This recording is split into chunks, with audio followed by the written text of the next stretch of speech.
تو کسی اور کے لیے بھی ہے یا نہیں؟ تو فرمایا میں تو ساری عزتوں کا خالق ہوں، اور جو ساری عزت میرے لیے ہے، اور میں اپنی ساری عزت کا مظہر اپنے مصطفیٰ کو بنا دیتا ہوں۔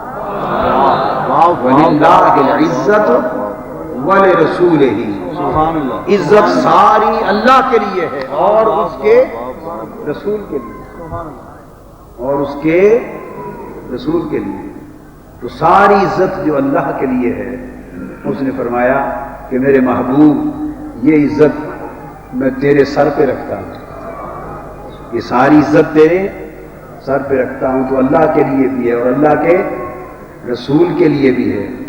تو فرمایا کہ رسول کے علاوہ حکم ہوا جو پھر اس رسول کے غلام ہو جائیں۔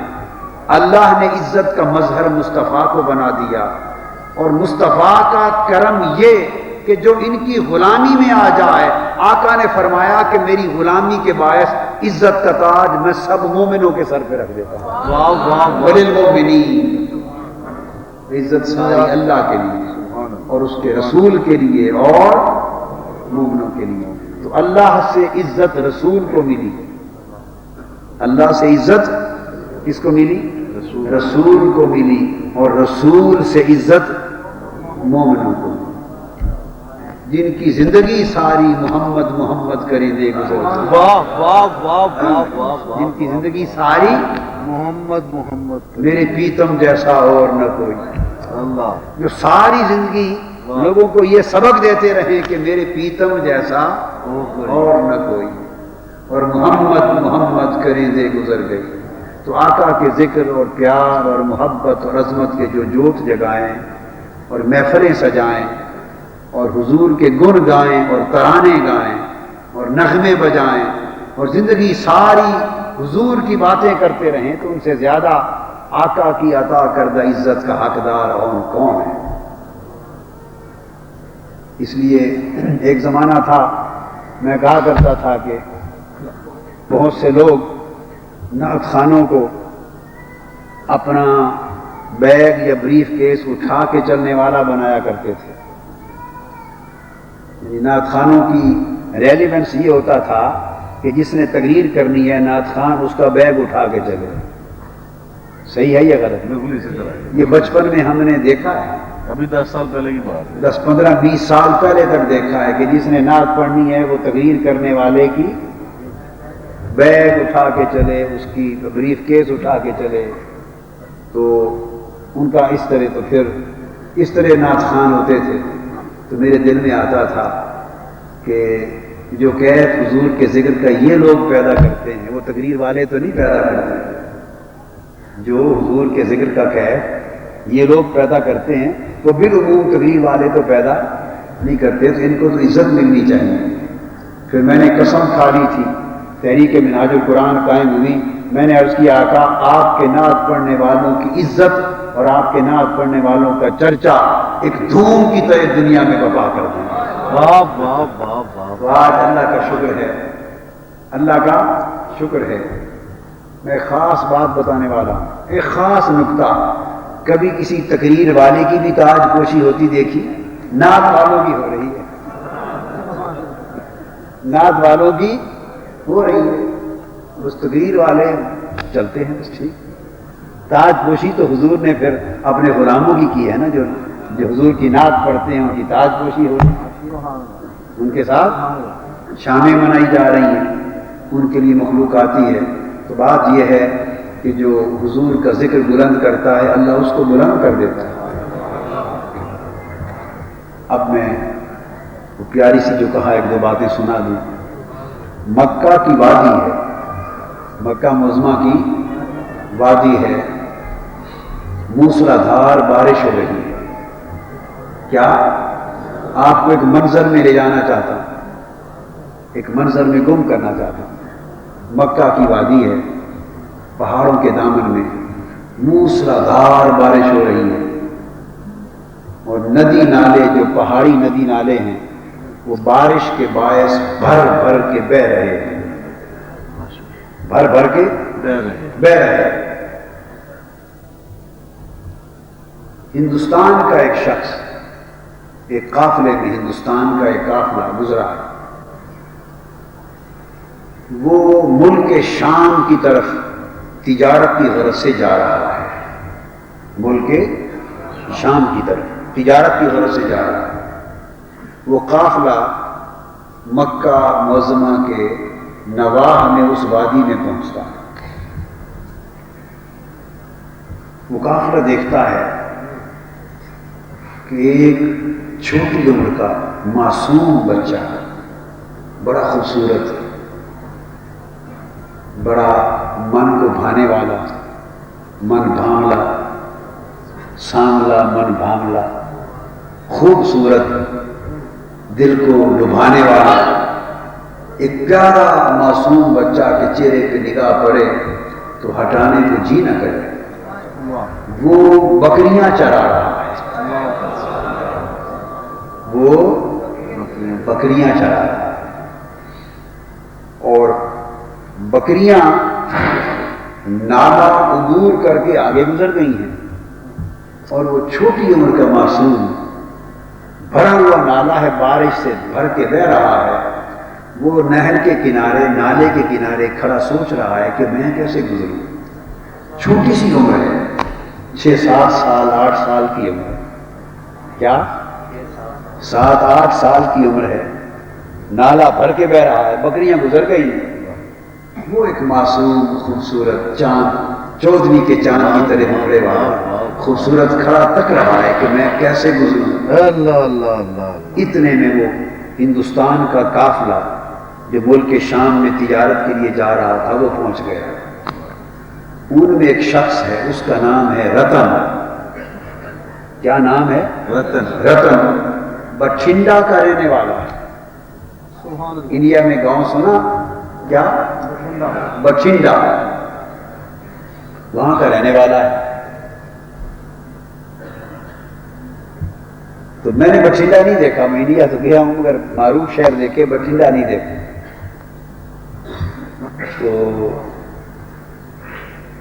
وہ پھر بڑی مدت کی بات ہے، ایک مرتبہ دل میں یہ آگے جب واقعہ سنیں گے تو آپ کو بات یاد آئے گی۔ تو پھر میری خواہش ہوئی کہ کبھی جانا تو نہیں ہوا تو باری تعالیٰ وہ جو حضور کا فیض یافتہ بٹھنڈا والا رتن وہ جگہ خواب میں ہی دکھا دے۔ تو پھر وہ اللہ پاک نے بٹھنڈا اور ان کا مزار اور وہ جگہ مجھے خواب میں دکھائی۔ واہ واہ واہ۔ تو بس وہی خواب کا ایک نقشہ ہے بٹھنڈا کا ذہن، اللہ اللہ اور نہیں۔ تو وہ بٹھنڈا کا رہنے والا رتن نامی ہندو، رتن نامی ہندو قافلے میں وہ وہاں پہنچا۔ اس نے دیکھا کہ یہ خوبصورت سا ایک معصوم بچہ ہے، تو نالے سے گزرنے نہیں پا رہا۔ اس نے اس کو پوچھا اور اشارہ کیا اور پھر اٹھا لیا اپنے کندھوں پر اور اٹھا کے وہ نالا کراس کروا دیا، نالے سے گزر کے دوسری طرف اتار دیا۔ اور وہ رتن یہ کہتے ہیں کہ جب میں نے اتارا تو وہ عربی بچہ تھا، عربی تھا، تو اس نے عربی زبان میں، مجھے اور تو سمجھ نہ آئی مگر اتنا پتہ چلا، عمر کا نام لیا تو میں نے اندازہ کیا میری درازی عمر کی دعا کی ہے۔ اس نے کہا اللہ تیری عمر دراز کرے۔ میں ساتھ ہو گیا، بڑی میٹھی میٹھی آواز تھی، کان لگا کے سنوں۔ اس نے دوسری بار پھر کہا، چل پڑا، چلتا گیا اور پھر مجھے کہا اللہ تیری عمر دراز کرے۔ وہ بول اتنے میٹھے لگے، میں ساتھ چلتا گیا۔ اس نے پھر تیسری بار کہا اللہ تیری عمر دراز کرے۔ میں چلتا گیا ساتھ اور وہ میٹھے میٹھے بول بولتا گیا، 7 مرتبہ اس کے منہ سے نکلا اللہ تیری عمر دراز کرے۔ سبحان اللہ سبحان اللہ۔ میں نے کہا کتنا سخی اور کتنا جواب اور کتنا کریم بچہ ہے۔ میں نے ایک بار اس کو اتارا، اس نے 7 بار دعا دی تیری عمر دراز۔ بس گزر گیا۔ وہ پھر شام کو چلے گئے، قافلہ تجارت کر کے واپس انڈیا آ گیا۔ مدت گزر گئی، مدت اس بات کو آپ سمجھیں کوئی 45 46 47 سال گزر گئے، بات بھولی بسری ہو گئی۔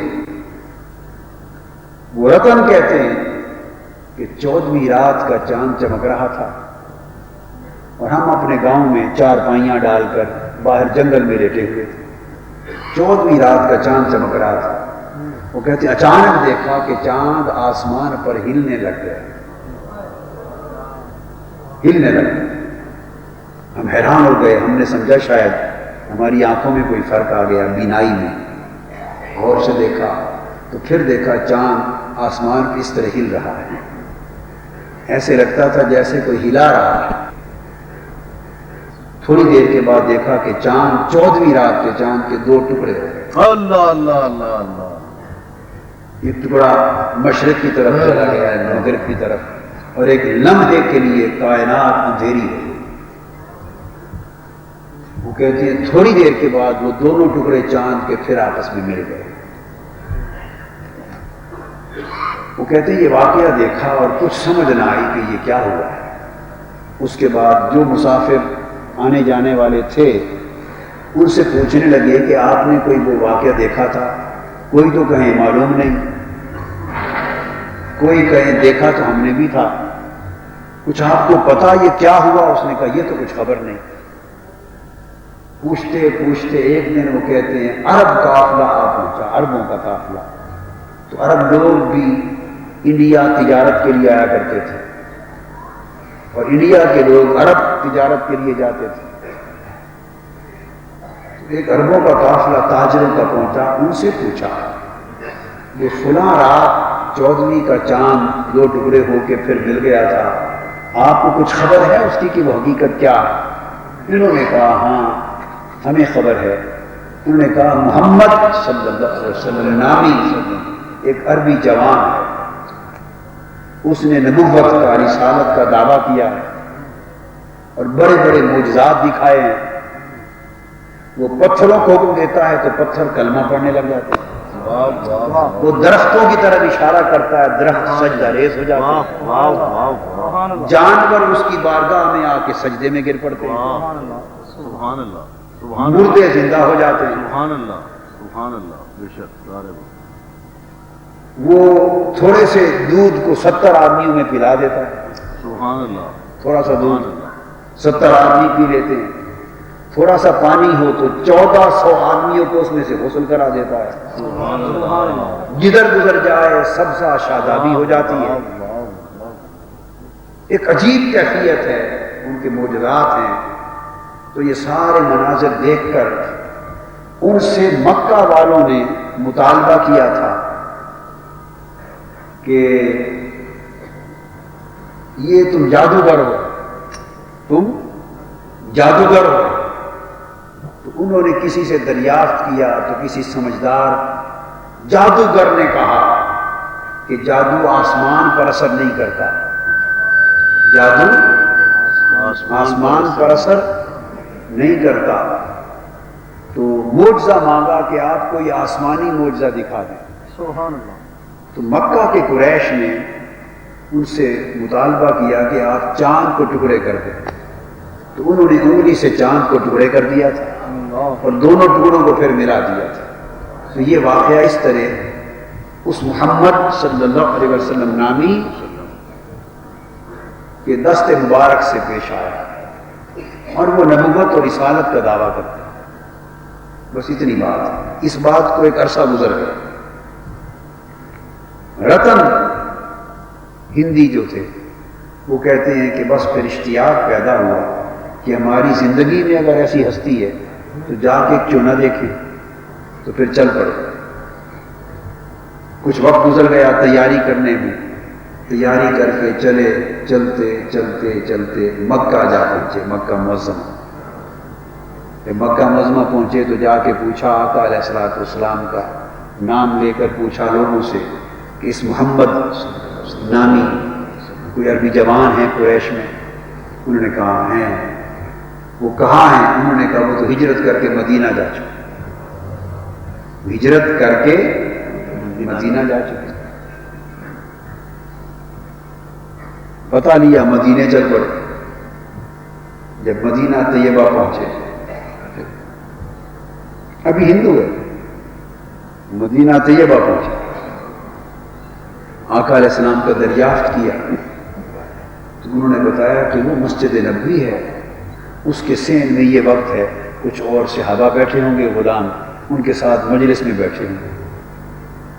تو مسجد نبوی میں آئے، آقا علیہ السلام کو پہچان لیا، ان کے قدموں پہ جا گرے اور کہا میں ہندوستان سے آیا ہوں، ہند سے، آپ کے معجزات کا ذکر سنتا ہوں، کوئی معجزہ مجھے بھی دکھا دیں، کوئی معجزہ مجھے بھی دکھا دیں تاکہ ہم بھی مسلمان ہو جائیں۔ تو آقا علیہ السلام نے اس کو دیکھا اور مسکرا پڑے اور فرمایا تمہارے لیے وہی معجزہ کافی نہیں جب مجھے کندھوں پہ اٹھا کے نالا پار کرایا تھا۔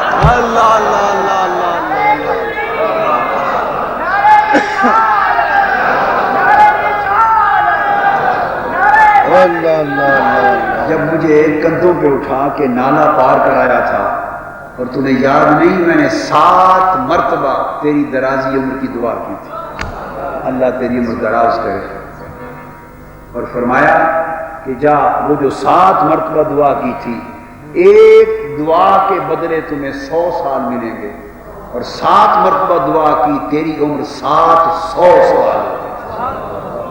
سبحان اللہ۔ یہ معجزہ کافی؟ بس وہ کہتے ہیں میں قدموں پہ گر پڑا، قدموں پہ گر پڑا اور کلمہ پڑھ کے کلمہ شہادت مسلمان،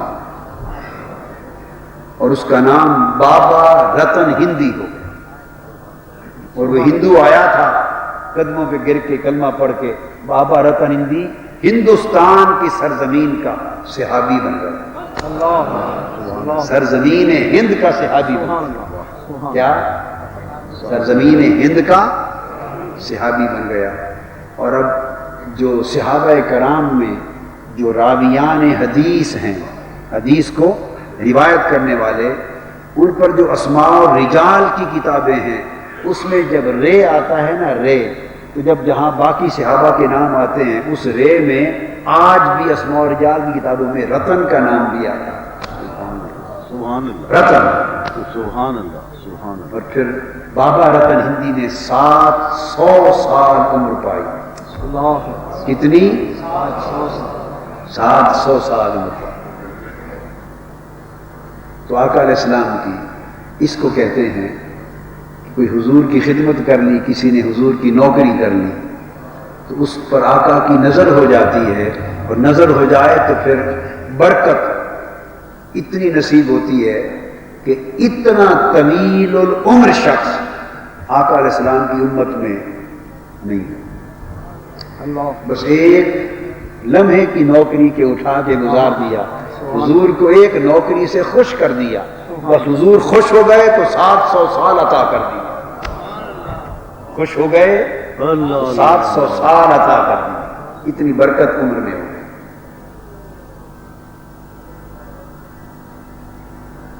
پھر اسی طرح آقا علیہ السلام مدینہ پاک میں جب گزرتے، مدینہ پاک میں جب گزرتے تو بچے ارد گرد جمع ہو جاتے تھے، جو کھیل رہے ہوتے تھے نا بچے جمع ہو جاتے، اور آقا علیہ السلام سے مصافحے کرتے،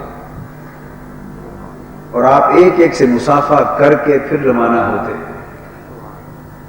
اور اگر کوئی بچہ مصروف ہوتا، یہ اب اخلاق اور سیرت کا گوشہ بتا رہا ہے کہ ہمارے اخلاق کیا ہونے چاہیے، کوئی بچہ مصروف ہوتا تو آقا علیہ السلام اسے چھوڑ کے چل نہ دیتے، بچہ سمجھ کر چل نہ دیتے کہ کہیں اس کا دل نہ ٹوٹ جائے، سمجھتے کہ بچہ ہے، مصروف ہے، خیال نہیں کر سکا، اس وقت تک رکے رہتے جب تک وہ بچہ آقا کی بارگاہ میں نہ آ جاتا اور مصافحہ نہ کرتا۔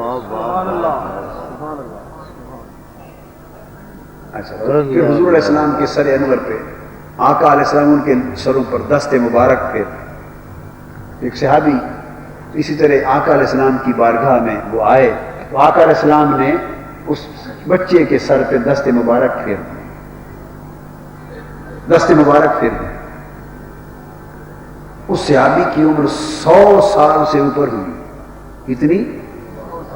وہ صحابی جب بوڑھا ہو گیا اس کے سر کے سارے بال سفید ہو گئے، مگر بالوں کے جس حصے پر آقا کا دست مبارک گر گیا تھا 100 سال سے اوپر عمر تک وہ بال سیاہ رہے، واہ واہ واہ واہ وہ بال بوڑھے نہیں ہو پائے، سبحان اللہ سبحان اللہ ان بالوں پر بڑھاپا نہیں آیا، ان بالوں پر بولیے نا بڑھاپا نہیں آیا۔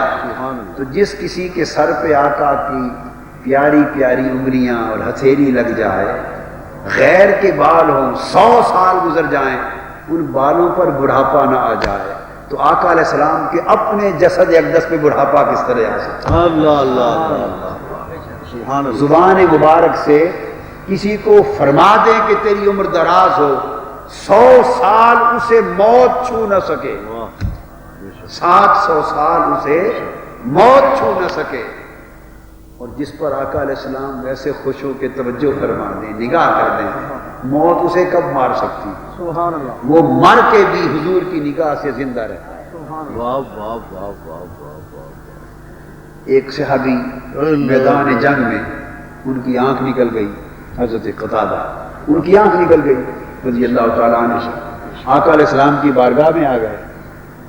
اب صحابہ کرام کا عقیدہ دیکھیے نا، آنکھ نکل گئی ہے ہتھیلی پر، تو سیدھا ڈاکٹر کے پاس جاتے، کسی سرجن کے پاس جاتے، کوئی زمانے میں بھی طبیب ہوتے تھے اس کے پاس جاتے، یا ویسے سمجھ لیتے کہ اب آنکھ گئی، مگر نہیں، ایسا معاملہ بھی ہوتا تو آقا علیہ السلام کی بارگاہ میں آتے تھے، تو آنکھ لے کے آ گئے، آقا میری آنکھ نکل گئی، جھیلا باہر ہاتھ پر رکھ کے آ گئے، تیر لگا نا تیر، تو آنکھ کا جھیلا باہر آ گیا، تو آقا علیہ السلام نے جھیلا اٹھا کر دنیا کے کسی طب میں، سرجری میں، میڈیکل سائنس میں کہیں یہ ضابطہ اصول ہے کہ تیر لگے آنکھ کا ڈھیلا باہر آ جائے تو آقا اٹھا کر دوبارہ آنکھ میں رکھ دیں اور وہ آنکھ کام کرنے لگ جائے، اللہ اللہ اللہ اللہ اللہ۔ کام کرنے لگ جائے۔ اور وہ صحابی کہتے ہیں کہ پھر میں بوڑھا ہو گیا، جب 100 سال 90 سال سے اوپر عمر پہنچی، بوڑھا ہو گیا، تو میری جو دوسری آنکھ تھی اس کی بینائی جاتی رہی، تو جو عام آنکھ تھی اس کی بینائی اپنی مدت گزار کے ختم ہو گئی، لیکن جوں جوں بوڑھا ہوتا چلا گیا، جو آنکھ آقا نے عطا کی تھی اس کی بینائی بڑھتی چلی گئی، واہ واہ واہ واہ واہ۔ اور وفات کے وقت 100 سال کے لگ بھگ عمر تک اس آنکھ کی بینائی اتنی دور تھی، وہ کہتے ہیں اندھیرے میں بھی دیکھ لیتا تھا، اندھیرے میں بھی دیکھ لیتا، اتنی بینائی اس آنکھ کو عطا ہو گئی تھی۔ یہ تو آقا علیہ السلام کی حیات پاک کی بات ہے۔ پھر حضور علیہ السلام کے ساتھ اگر نسبت ہو، غلامی ہو، اللہ لوگ آقا کی نوکری کریں، صدق سے، اخلاص سے محبت کریں، اس میں فنائیت ہو، تو وصال کے بعد آج بھی آقا علیہ السلام کے وہ فیوزات اسی طرح رواں دواں، بے شک بے شک بے شک۔ کیونکہ نعت خانوں کی محفل ہے، کیا نعت خان نعت خانوں کی محفل ہے، تو ایک نعت خانی کی بات سناتا ہوں۔ حضرت امام شرف الدین بوسیری رحمۃ اللہ، واہ، انہوں نے آقا علیہ السلام کی نعت لکھی، 160 ابیات کی نعت لکھی۔ ہوا کیا کہ عالم بھی تھے، نعت گو بھی تھے، نعت گو شاعر بھی تھے، امام تھے، بیمار ہوئے اور فالج ہو گئے، بیمار ہوئے اور فالج ہو گئے، اور پورا جسم مفلوج ہو گیا، اور اس کے بعد چلنے پھرنے کے قابل نہ رہے اور بستر پہ پڑے۔ 15 سال گزر گئے بستر پہ پڑے ہوئے، فالج کا علاج نہ ہوا، مفلوج ہو کر 15 سال سے بستر پہ پڑے ہیں، نہ اٹھ سکتے ہیں، نہ بیٹھ سکتے ہیں، نہ چل سکتے ہیں، نہ کوئی کام کر سکتے۔ اس فالج زدہ کیفیت میں خیال آیا کہ زندگی کا بھروسہ نہیں، زندگی پر بہت کچھ لکھا ہے، ایک آقا علیہ السلام کی نعت بھی لکھ دوں۔ واہ، سبحان اللہ تو آقا علیہ السلام کی نعت لکھ دی، مولا صلی وسلم دائما ابدا علی حبیبک خیر الخلق کلہم امن تذکر جیران بذی سلم۔ صحرا کی بات کی اور صحرا کے خیموں کی بات کی اور خیموں میں رہنے والے حسینوں کی بات کی، واہ واہ واہ۔ تو قصیدہ بردہ شریف وہ لکھ دیا۔ جب لکھ کے لیٹ گئے تو رات کو آقا علیہ السلام خواب میں تشریف لائے، سبحان اللہ خواب میں تشریف لائے، ملے اور فرمایا بصیری وہ جو نعت لکھی ہے میری قصیدہ لکھا ہے سبحان اللہ اٹھ وہ قصیدہ تو سنا سبحان اللہ سبحان اللہ وہ قصیدہ قصیدہ تو سنا اب وہ خواب میں عرض کرتے ہیں خواب میں بھی ان کو معلوم ہے کہ میں تو مفلوج ہوں عرض کرتے ہیں یا رسول اللہ صلی اللہ علیہ وسلم میں 100 بار اٹھوں قربان جاؤں پر میں تو اٹھ نہیں سکتا میں تو مفلوج ہوں آپ علیہ السلام نے اپنا دست مبارک پھیر دیا سبحان اللہ دست مبارک پھیر دیا فرمایا اٹھ امام بصیری اٹھ بیٹھے شفا یاب ہو واہ واہ واہ واہ ابھی تک یہ منظر خواب کا ہے خواب میں شفا یاب ہو گئے اٹھ کے بیٹھ گئے آقا علیہ السلام نے فرمایا قصیدہ پڑھ انہوں نے جھوم جھوم کے حضور کی نعت پڑھی سبحان اللہ جھوم جھوم کے آقا علیہ السلام کی سبحان اللہ نعت پڑھی اور یہ میں اس لیے بھی آ جاتا ہوں کہ رات کو حضور کی نعت سننا خود حضور کی سنت ہے اللہ اللہ اللہ رات کو آ کے سنی تھی نا کیا رات کو سنی تھی اور سنی کس نے تھی اپنی نعت خود سنی تو رات کو حضور کی نعت سننا خود حضور کی سنت ہے بڑی عبادت ہے تو نعت پڑھی آپ نے سنی جھوم کے سنتے رہے جب قصیدہ ختم کیا تو آقا علیہ السلام نے اپنی چادر عطا فرمائی چادر کو عربی زبان میں بردہ کہتے ہیں کیا کہتے ہیں بردہ تو چادر عطا کر دی اس لیے اس قصیدہ کا نام قصیدہ بردہ پڑ گیا کہ چادر والا قصیدہ کیا ورنہ یہ اس پورے کے پورے قصیدے میں چادر کا ذکر نہیں ہے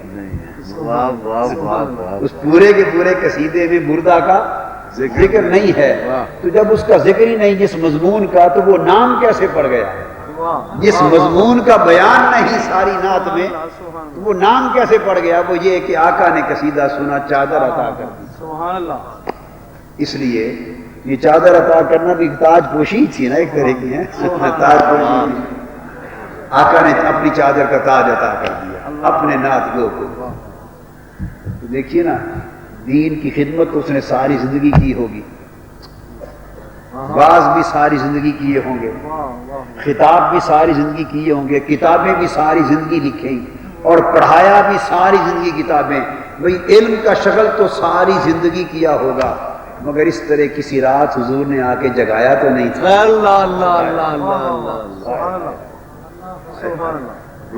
جگایا تو اس رات آ کر جب انہوں نے اس صحرا کا ذکر کیا عمر صحرا میں کٹ گئی کہ کبھی جلوہ ہرا کے بے سنام کرے جب صحرا کی بات کی اور صحرا میں عربوں کی بات کی پھر خیموں کی بات کی پھر حسینوں کے ٹھہرنے کی بات کی تو آقا علیہ السلام کا ذکر ہوا نا جب تو نعت پڑھی تو پھر حضور رات کو آ گئے اور جگا کے سنا رات گزر گئی خواب ختم ہو گیا صبح ہوئی امام بصیری کی جب آنکھ کھلی تو اٹھ بیٹھے اور 15 سال کا فالج ختم ہو چکا تھا 15 سال کا فالج ختم ہو چکا شفا یاب تھے صحت مند تھے توانا تھے جسم صحیح و سالم تھا اٹھ کے چل پڑے اٹھ کے چل پڑے اور 15 سال کے بعد صبح باہر نکلے گلی میں جا رہے تھے ایک مجذوب سامنے سے آیا ایک مجذوب فقیر یہ بڑے بڑے لباسوں میں بڑے بڑے لوگ چھپے ہوئے ہوتے عجیب عجیب لباس میں بڑے بڑے لوگ چھپے ہوتے ایک مجذوب فقیر سامنے آ گیا اس فقیر نے آواز دی کہ امام بصیری آپ نے مڑ کے دیکھا کیا بات ہے اس نے کہا وہ رات والا قصیدہ مجھے بھی سنا دے وہ رات والا قصیدہ بری ہے نا مجھے بھی سنا دے امام بصیری کانپ اٹھے لرز گئے پوچھا کہ بابا تمہیں کس طرح پتا ہے رات والے قصیدے کا اس نے کہا جب حضور علیہ السلام آقا تم سے سن رہے تھے جھوم رہے تھے تو دور بیٹھا میں بھی منظر تک رہا تھا دور منظر میں بھی تک رہا تھا، خواب کسی کا آیا کوئی تک کوئی رہا۔ اللہ اللہ اللہ اللہ دیکھیں نا، خواب کسی کا آیا کوئی اور تک کوئی رہا۔ یہ جب یہ سارے جڑ جاتے ہیں نا سلسلے، پھر سارا ایک ہو جاتا ہے نظام۔ جب یہ سارے لنک جڑ جاتے ہیں، بولیے نا، جڑ جاتے ہیں، تو پھر ذاکر ہمہ ذکر و ذکر مذکور شبہ، تو سارا ایک ہو جاتا ہے۔ بے شک بے شک بے شک۔ سن رہا تو پھر آپ نے قصیدہ سنایا، اور اس طرح اس قصیدے کی دھوم ہو گئی، اس قصیدے کی دھوم ہو گئی۔ تو بادشاہ وقت کو پتہ چلا کہ امام بصیری نے قصیدہ لکھا ہے اور آقا علیہ السلام نے چادر عطا کی۔ اس نے بلایا آپ کو اور لکھوا کر ایک کاتب سے یہ قصیدہ بردہ، یہ نعت ہے، نعت شریف ہے۔ تو آقا علیہ السلام کا وہ قصیدہ تھا، نعت تھی، تو بادشاہ وقت نے لکھوا کے اپنے پاس کتابت کروا کے رکھ لیا۔ اس کے بعد کیا ہوا، کسی نابینے کو خبر ہوئی، وہ بادشاہ وقت کے پاس آیا، میں نے سنا ہے تمہارے پاس حضور کی نعت لکھی ہوئی ہے، قصیدہ بردہ، اس کو آقا نے سنا تھا۔ ہاں، تو میں نابینا ہوں، دنیا نے لا علاج کر دیا ہے، تو مجھے دے دیں، شاید بینائی مل جائے۔ نابینے نے قصیدہ بردہ کے ورق آنکھوں پر رکھے بینا ہو گئے۔ باپ باپ باپ باپ باپ باپ۔ تو اب جو بیمار آتا لا علاج، قصیدہ بردہ شریف نعت مصطفیٰ کے ورق، وہ بیمار اپنے اوپر رکھتا، شفا یاب ہو جاتا، شفا یاب ہو جاتا۔ تو حضور کی نعت پاک کے ورق لوگوں کو شفا کی خیرات بانٹتے تھے۔ اچھا، یہ جو واقعہ ہوا، اس کو علماء دیوبند میں، آپ کو معلوم ہے بڑے نامور عالم ہیں مولانا اشرف علی تھانوی، یہ نام تو سنا ہے نا، معروف نام ہے علماء دیوبند میں مولانا اشرف علی تھانوی۔ ان کی ایک کتاب ہے نشر الطیب، کیا نام ہے؟ نشر الطیب۔ اس نشر الطیب میں انہوں نے ایک باب لکھا ہے حضور کے توسل وسیلے پر، اور اس میں حضور علیہ السلام کے یہ جو نالین شریف ہے نا، نال پاک، اس کی برکتوں کا ذکر کیا ہے، اس کی برکتوں کا، اور وسیلہ کا ذکر کرتے ہوئے یہ قصیدہ بردہ شریف ہے۔ تو پرانی کتابوں میں بیان واقعہ، اس کو درج کر کے آخر پہ وہ لکھتے ہیں، وہ کہتے ہیں اگر حضور کی نعت پاک جن ورق پر، اوراق پر لکھی گئی، ان اوراق سے شفا یابی ہوتی ہے اور ان کے وسیلے سے برکتیں ملتی ہیں، تو کہتے ہیں کہ اگر کسی ورق یا کسی شے پر حضور کے نالین پاک کا نقشہ لگ گیا تو اس سے شفا یابی اور برکتیں کیوں نہیں باپ ملتی؟ باپ باپ باپ باپ باپ باپ۔ حضور کے نالین پاک کے نقش کی برکتوں کے بیان میں کہتے ہیں۔ یہ تو وہ جگہ ہے کہ آقا علیہ السلام کا ذکر کہیں لکھا گیا، نال پاک کا نقش کہیں ہو گیا، جوڑوں کا نقش ہو گیا، قدم مبارک کا نقش کہیں لگ گیا، اس میں پاک کا نقش کہیں لگ گیا، تو آقا علیہ السلام کی ذات اقدس سے عشق اور محبت اور غلامی کی صحیح نسبت ہونی چاہیے، خدمت اور ادب اور محبت، تین چیزیں جمع ہونی چاہیے۔ کیا؟ آقا علیہ السلام کی خدمت، آقا کی محبت اور آقا کی ادب، تین چیزیں یکجا ہو جائیں تو تعلق اتنا مضبوط ہو جاتا ہے، پھر آقا علیہ السلام کی بارگاہ سے برکتوں کی نہریں رواں ہو جاتی ہیں، دریا پھوٹ پڑتے ہیں، چشمے پھوٹ پڑتے ہیں، اور پھر وہ چشمے پھوٹے ہوئے ہیں اور قیامت تک وہ چشمے رواں دواں ہیں، ان کی طرف سے تو چشمے برکتوں کے رواں دواں ہیں، جس کا جی چاہے جتنا بھر کے پی لے، جتنا بھر کے پی لے۔ اللہ اللہ اللہ۔ یہ تو کرم ہے ان کا۔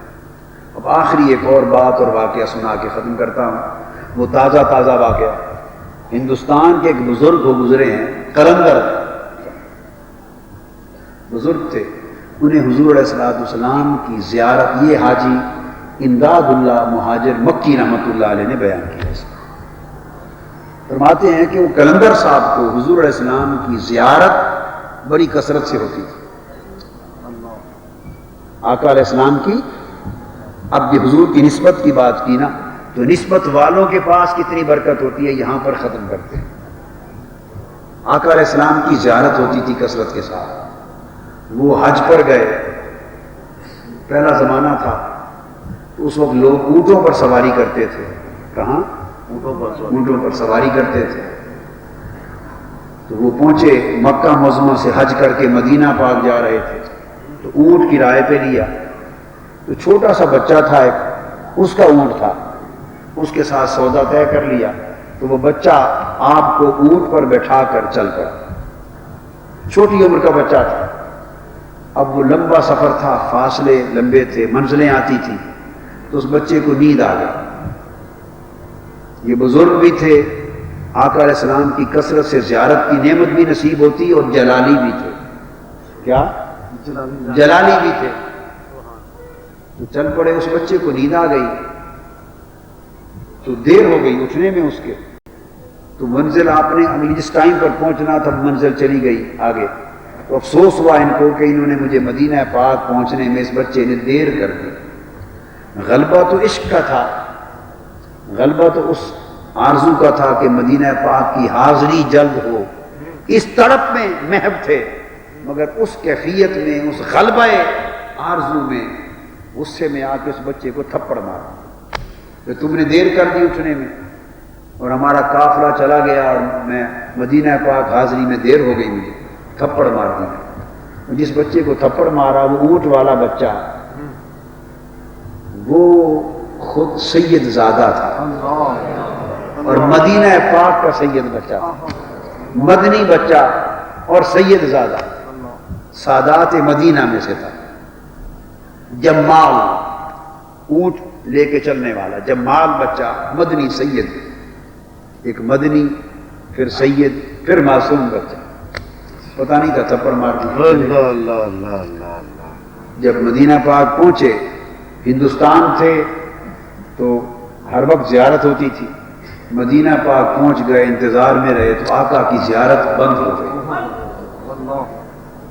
زیارت بند ہو گئی. راتوں پہ راتیں گزرتی گئیں، پھر زیارت نہیں ہوئی. گزرتی گئیں، پھر زیارت نہیں ہوئی. راتیں بیتتی گئیں. پھر ان کو سمجھ آ گئی کہ آقا علیہ السلام ناراض ہو گئے. پتہ کیا تو پتہ چلا کہ وہ بچہ تو سید زادہ تھا اور مدنی تھا، سادات مدینہ میں سے تھا. اس کے بعد اس بچے کے پاس گئے، پاؤں پکڑے، معافی مانگی، سفارش کروائی، مگر زیارت بحال نہیں. جس ولی اللہ کا پتہ چلا گئے، زیارت بحال نہیں. اللہ والوں کے پاس گئے، زیارت بحال نہیں. جالی مبارک پر کھڑے ہو کے سارا دن روتے رہتے، زار و قطار گریہ و زاری کرتے، مگر زیارت بحال نہ ہوئی. مدت گزر گئی، جم کے مدینہ پاک کی چوکھٹ پکڑ کے بیٹھ گئے، دن رات روتے روتے اپنا حشر کر دیا، مگر زیارت بحال نہیں. تو پھر کسی اللہ والے کی خدمت میں بیٹھے تھے، اس نے کہا آقا علیہ السلام خفا ہو گئے تھے. آقا علیہ السلام خفا ہو گئے. اس نے کہا معافی کیسے ملے؟ اس نے کہا اب یہاں ایک سیدہ مجذوبہ ہے، ایک مجذوبہ مائی ہے، سید زادی ہیں، مجذوب ہیں اور بڑی کامل ہیں، اور آقا علیہ السلام کی بارگاہ کی حضوری اور کچہری والی ہیں. ہر وقت ہر روز آقا کی کچہری میں رہتی. اللہ اللہ اللہ اللہ اللہ. ہر وقت آقا کی کچہری میں کچہری میں رہتی اور نسبت تامہ حاصل ہے اور کامل حضوری حاصل ہے، ہمہ وقت کچہری. مجذوبہ ہیں اور بڑی توجہ والی ہیں. وہ کام تو کر سکتی ہیں اگر کرنے پر آ جائیں، تمہارا کام کر سکتی ہیں. تو وہ کلندر صاحب ان کی خدمت میں چلے گئے، جا کے بیٹھے، معافی مانگی. آقا علیہ السلام کی بارگاہ میں انہوں نے توجہ کی. معافیاں تو بہت ہو چکی تھی، بہت مانگی گئی تھی. تو عرض کیا آقا کی حاضری میں، آقا کی حضوری میں، آقا کی کچہری میں کرم ہو گیا. جلال میں آ گئی. اس کلندر کا ہاتھ پکڑا، مولانا کلندر، ان کا ہاتھ پکڑا اور فرمایا شف ھذا محمد رسول اللہ. اللہ اللہ اللہ. زیارت بند تھی، خواب میں زیارت ہوتی تھی، زیارت بند تھی. وہ جب مجذوب توجہ کی طرف آئیں، جوش میں آئیں، ہاتھ پکڑ فرمایا دیکھ یہ محمد رسول اللہ ہے. ان کی نگاہ اٹھا کے دیکھی تو بیداری میں زیارت ہو گئی، بیداری میں زیارت ہو واہ واہ واہ واہ واہ. اور تب سے وفات تک پھر جو حضور کی بارگاہ میں معافی دلا کے وہ جو کچہری میں لے جا کے حاضری کرا دی تھی، وفات کے دن تک پھر حضور کی زیارت بیداری میں ہوا کرتی. اللہ اللہ اللہ اللہ. حضور کی زیارت بیداری میں ہوا. ایسے لوگ ہوتے ہیں جو آقا علیہ السلام کی بارگاہ سے نسبت حضوری حاصل کرتے ہیں، نسبت حضوری حاصل کرتے ہیں، پھر آقا علیہ السلام کی کچہری میں حاضر ہونے والے ہیں، کچہری میں حاضر باش ہو جاتے ہیں۔ یہ ساری حضوریاں، یہ ساری نسبتیں، یہ کچہری کی حاضریاں، یہ آقا علیہ السلام کی بارگاہ میں یہ سفر آقا کی عشق، محبت اور غلامی کی سواری پر طے ہوتا ہے۔ آقا علیہ السلام کی محبت، خدمت اور ادب کی سواری پہ طے ہوتا ہے۔ کتنی پر؟ آقا کی خدمت، آقا کی محبت اور آقا کی ادب، اس سواری پہ یہ سفر طے ہوتا ہے۔ نعت خوانی حضور علیہ السلام کی بارگاہ میں محبت، ادب اور خدمت کی راہ پر گامزن کرنے کا ایک ذریعہ ہے۔ یہ ایمان کا تقاضا ہے، یہ ایمان کا تقاضا ہے۔ اگر آقا علیہ السلام کی خدمت، آقا کا ادب اور آقا کی محبت کامل نہ ہو تو ایمان کی کوئی حیثیت مسلمان کی زندگی میں نہیں۔ میں بات ختم کرتے ہوئے قرآن مجید کی سند سمجھا دوں۔ ارشاد فرمایا اللہ پاک نے، انا ارسلناک شاہدا ومبشرا ونذیرا لتؤمنوا باللہ ورسولہ وتعزروہ وتوقروہ۔ فرمایا اللہ پاک نے کہ محبوب صلی اللہ علیہ وسلم، ہم نے آپ کو شاہد، خلق کے احوال کا مشاہدہ کرنے والا بنا کر بھیجا، کون و مکان کا مشاہدہ کرنے والا بنا کر بھیجا، اور اپنے وجود پر گواہ بنا کر بھیجا، اور امت پہ گواہ بنا کر بھیجا۔ ہم آپ کو شاہد مطلق بنا کر بھیجا، اور آپ کی غلامی میں آنے والے، اطاعت کرنے والے، حق کی راہ پر چلنے والے لوگوں کے لیے جنت اور حسن آخرت کی بشارت دینے والا بنا کر بھیجا۔ وَنَذِيرًا، اور آپ کی راہ سے پھر جانے والے، نافرمانی کرنے والے، اللہ کو بھول جانے والے، کفر اور ظلم کرنے والے، ان لوگوں کے لیے دوزخ اور عذاب آخرت کا ڈر سنانے والا بنا کر بھیجا۔ یہ ساری شانیں حضور کی ہیں، ساری گواہی بھی حضور کی ہے، خوشخبری بھی حضور کی ہے، اور ڈر سنانا بھی حضور کا ہے۔ گواہ بھی حضور ہیں اور خوشخبری دیتے ہیں، تو خوشخبری جب مل جائے تو انسان ہنستا ہے، انسان ہنستا ہے، تو خوشخبری حضور دیتے ہیں، یعنی ہنسانا بھی حضور کا ہے اور رونا رلانا بھی حضور کا ہے۔ یہ ساری شانیں دی کیوں؟ لِتُؤْمِنُوا بِاللَّهِ وَرَسُولِهِ، کہ لوگوں، تاکہ لوگ اللہ اور اللہ کے رسول پر ایمان لائیں، اللہ اور اللہ کے رسول پر ایمان لائیں۔ یہ نکتہ ہمیشہ سمجھ لیں کہ ایمان تو اللہ اور اللہ کے رسول پر لانا ہے، مگر ذکر تین شانوں کا کیا، اور تینوں شانیں حضور کی ہیں۔ شاہد بھی حضور، مبشر بھی حضور، نذیر بھی حضور۔ محبوب یہ سب کچھ آپ کو بنا کر بھیجا تاکہ آپ کو دیکھ کر لوگوں کو ایمان کی دولت مل جائے۔ آپ کے صدقے سے لوگ مجھ پر لِتُؤْمِنُوا بِاللَّهِ، یہ سارے حسن آپ کو اس لیے دیے کہ آپ کے حسن دیکھ کر لوگ مجھ پر ایمان لے آئیں۔ یہ سارے جمال آپ کو اس لیے دیے کہ آپ کے جمال دیکھ کر لوگ مجھ پر ایمان لے آئیں۔ یہ سارے کمال آپ کو اس لیے دیے کہ کمال آپ کے دیکھیں، ایمان مجھ پر لے آئیں۔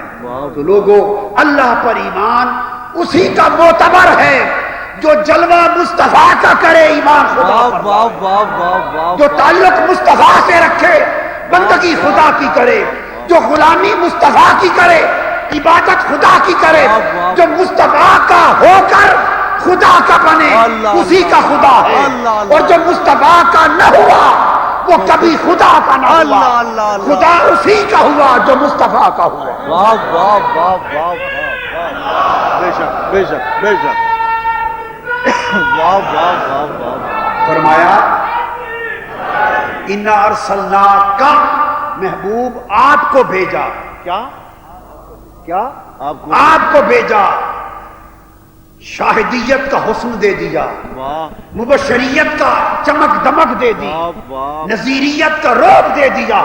محبوب آپ کو شاہدیت کا حسن و جمال بھی دیا، مبشر کا کمال بھی دیا، نذیریت کا رعب و دبدبہ بھی دیا، محبوب سارا کچھ تمہیں بنا دیا۔ واہ واہ واہ واہ، باری تعالیٰ مجھے سارا کچھ کیوں بنا دیا؟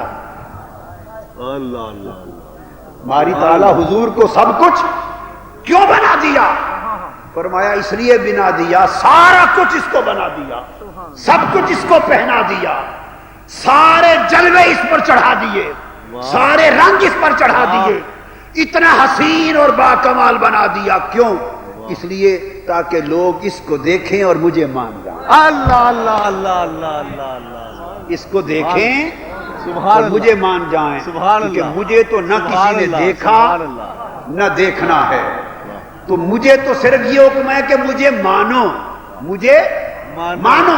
اسے دیکھو اور مجھے پھر باری تعالیٰ آپ کو کیسے مانے؟ دیکھا تو ہے نہیں، تو فرمایا بھی میں دیکھا تو نہیں جا سکتا، مجھے مانو تو کیسے مانو؟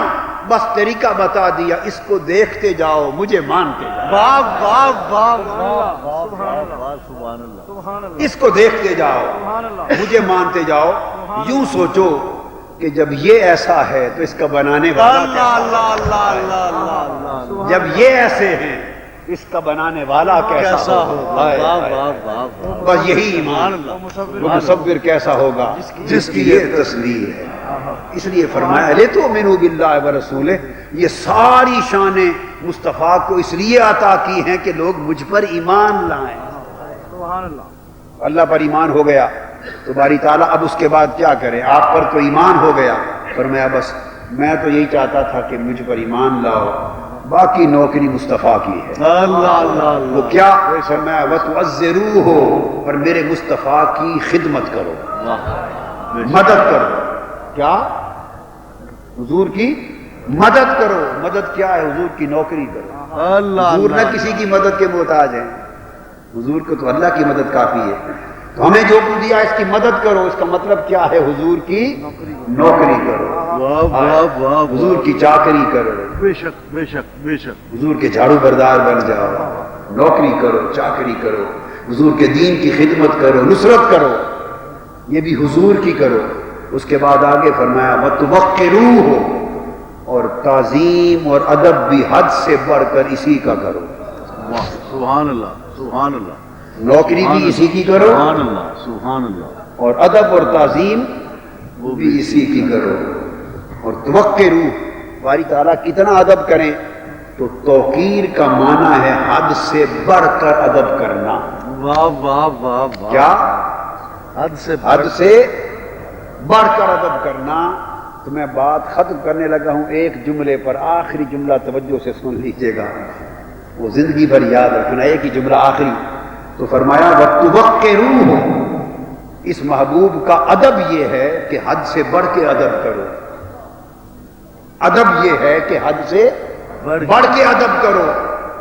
تو پھر سن لیں جو لب لباب میں نے اخذ کیا، اللہ نے توفیق دی، اور اس کی توفیق سے جو میں نے اخذ کیا وہ نچوڑ سمجھا دوں کہ ادب اگر حد سے گزر کے ادب کریں تو ادب ہے، اور اگر حد کے اندر رہ جائیں تو بے ادبی ہے۔ اللہ اللہ اللہ اللہ اللہ، لوگ کہتے ہیں کہ تم حد سے گزر جاتے ہو، لوگ کہتے ہیں تم حد سے کیا؟ آپ اوروں کو ہی کہتے ہیں، ہمیں تو کسی کو کہنے کی جرت کبھی نہیں ہوئی، ہمیں کسی نے کبھی نہیں کہا جی، اور انشاءاللہ کہے گا بھی کوئی نہیں، اور وہ دائیں بائیں کہتے رہتے ہیں، جن کو کہنا انہیں کو کہتے ہیں، ہمیں کوئی نہیں کہتا، اور نہ کوئی کہے گا، نہ انشاءاللہ کوئی پیدا ہوگا۔ اس لیے کہ سبق میرا یہ ہے، یاد رکھ لو، یہ میرا سبق ہے اور قرآن کا سبق کہ حضور کا ادب ہوتا تب ہے کہ حد سے گزر جاؤ۔ سبحان اللہ، سبحان اللہ، حد میں رہے تو حضور کا ادب نہ ہوا۔ سبحان اللہ، ماں باپ کا ادب ہو سکتا ہے حد میں، اللہ اللہ اللہ اللہ، ماں باپ کا ادب ہو سکتا ہے، حد میں، استاد کا ادب حد میں، بڑے بھائی کا ادب حد میں، شیخ اور پیر و مرشد کا ادب حد میں، بزرگوں کا ادب حد میں، صحابہ اہل بیت کا ادب، ہر ایک کا ادب حد میں، اور مصطفیٰ کا ادب اللہ اللہ اللہ اللہ، حد میں رہے تو اوروں کا ادب ہوا، اور حد سے نکل گئے تو مصطفیٰ کا ادب ہوا. حد سے نکل گئے تو فرمایا وَتُوَقِّرُوهُ کہ حد تفخیم سے ہے کہ حد سے بڑھ کر مصطفیٰ کا ادب کرو. بولی حد سے بڑھ کر مصطفیٰ کا. اور اس کی بھی کوئی حد ہے, بس ایک حد ہے کہ عبادت نہ.